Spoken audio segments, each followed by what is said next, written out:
What's going on, guys? I'm going to go over 3 tips of why you screw up the seller call when they first call in and how you can get better at that first call. All right.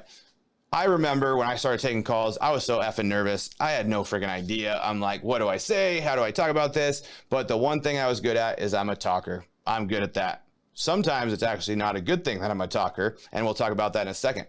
But I am going to go over 3 ways of why you're screwing these up. These take practice. You have to practice.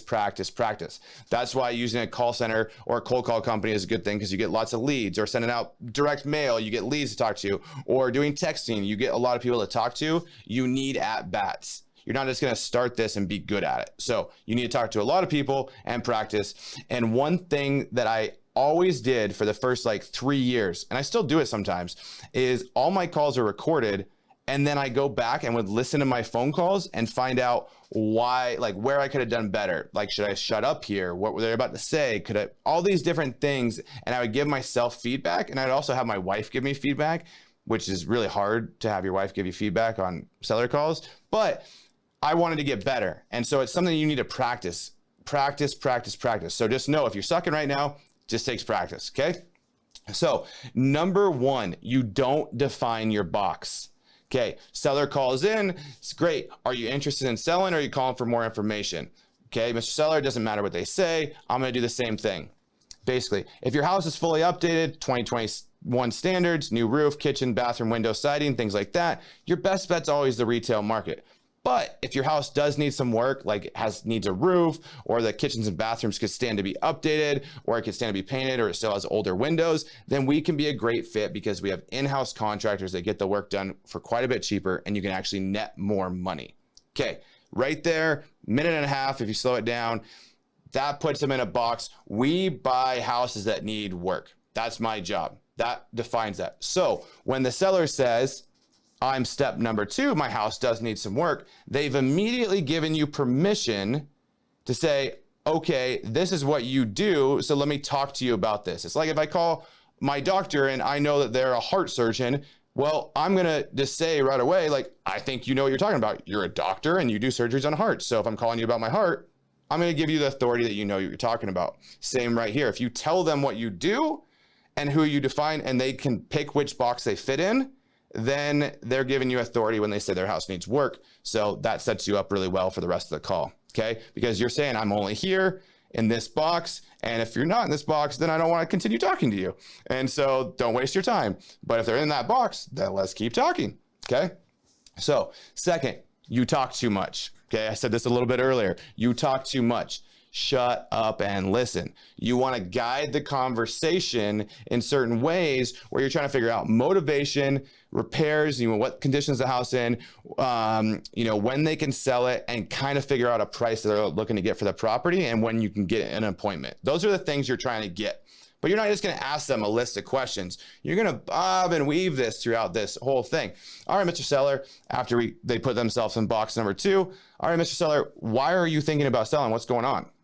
They'll tell you, okay? All right, have you done any repairs? What's the house condition of the house? We already know that it needs work because you told me, Mr. Seller, but what kind of repairs are needed? Okay, do you have any idea what you're looking to get for the property, Mr. Seller? No, I don't have any idea. Well, Mr. Seller, I just don't want to waste your time or waste my time. If you had a range that you could give me, and just so if we set an appointment, I just want to come out there and you're 500 and I'm at 300, just be a waste of time. Try to get a range from them at that point, and then figure out timeline of what they're looking for. If they don't give you a range on that, if I can get a range there and they still don't want to give it to you. All right, Mr. Seller, have you looked at your tax assessed value lately? Yeah, I've looked at it. Okay, do you think it's high or low? And they're going to go one of 2 ways. One, it's low. No, my house is worth way more than the tax assessed value. Okay, so we know we're over tax assessed value.